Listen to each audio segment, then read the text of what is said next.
today's event was taking a look at mergers and acquisitions, and first starting with why do they fail, looking at the top line revenue growth that wasn't realized, looking at the percentage that failed because of cultural issues, and just looking at other studies that point to reasons for failure. And then realizing that many of those reasons for failure are because of a mismanagement of intangible assets, the softer side of business, the softer side, meaning the culture, the brands in some cases,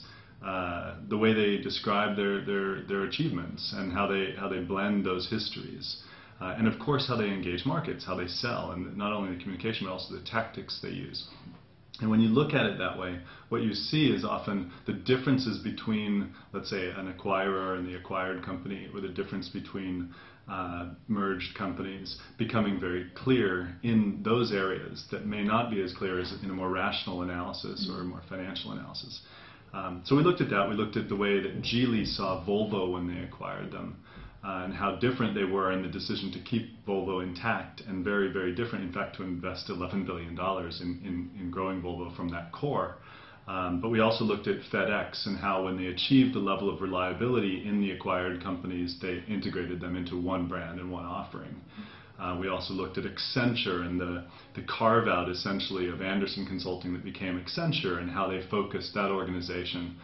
in a way that was very different, both culturally and in terms of its intent, than the company they came from, which was more of an auditor as opposed to a consultancy who was trying to improve companies. So we looked through a lot of examples, and then we came back to some real-world cases. We looked at Terumo BCT, which was an acquisition of Terumo from Japan, a US company called Caridian BCT, which was actually Swedish-owned prior to that, so good mix of cultures. We looked at, in particular, Radiometer and their experience of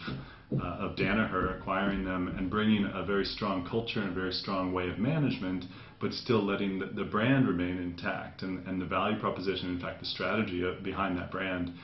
to be independent. So it was a great mix, and I think yeah, a very good